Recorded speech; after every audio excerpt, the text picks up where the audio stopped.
greatly appreciated by all who work with the earth energies now towards the highest good.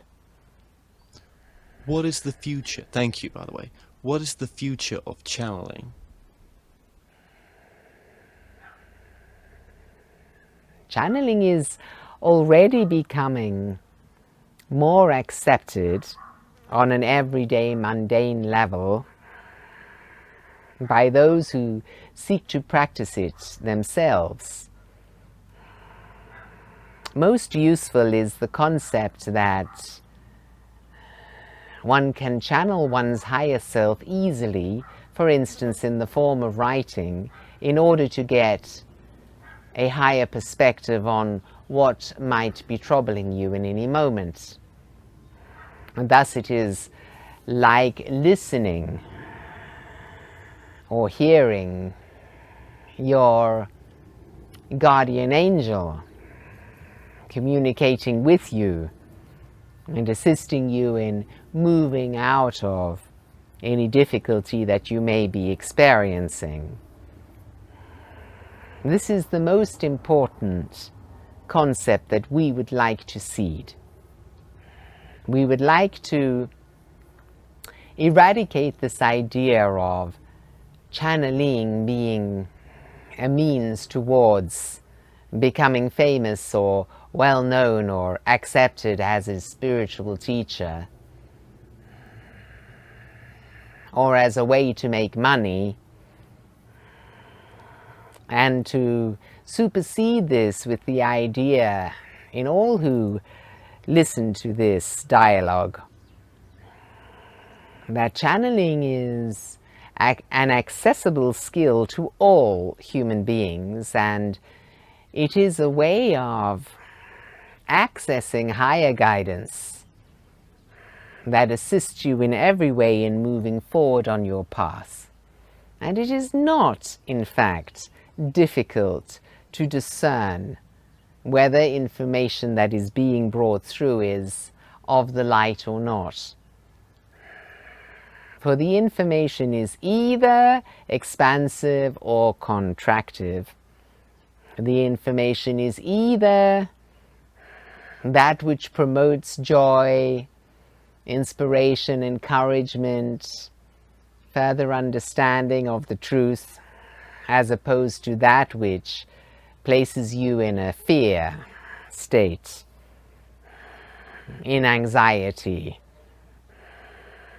in a state of self-judgment or criticism. For if there is a voice which emerges who criticizes you, this is simply a sub-personality, shall we say. It is simply a self-sabotaging stream of consciousness within you, as if you are arguing internally with someone who seeks to sabotage you. It is an aspect of your personality. We will conclude with some information regarding the topic that was broached earlier, regarding higher dimensional realities and how to work with these other realities, how to perceive these other realities, and whether this is indeed a useful thing for human beings to attempt at this time. So we will say to the last, yes, yes, yes. It is not only useful but absolutely essential that human beings step outside of this tiny box of conscious thought which says we are the only living beings in existence. We are the only planet with living beings in this solar system or galaxy or universe.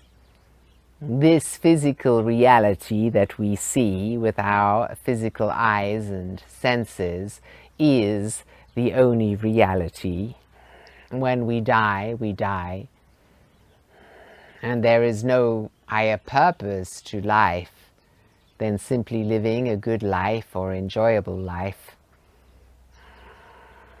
This extremely confined and confining set of thoughts and beliefs restrict you to the extent that it is not possible in any way to understand who you are, why you are here, and what the shift is about. The shift into that which has been called the New Age, the Aquarian Age, the dawning of the Golden Era, and so forth.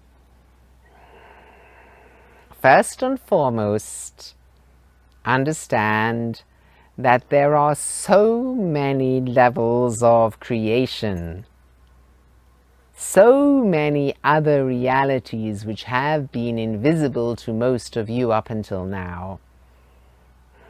Such complexity and marvelous, mysterious unfolding that you are yet to experience.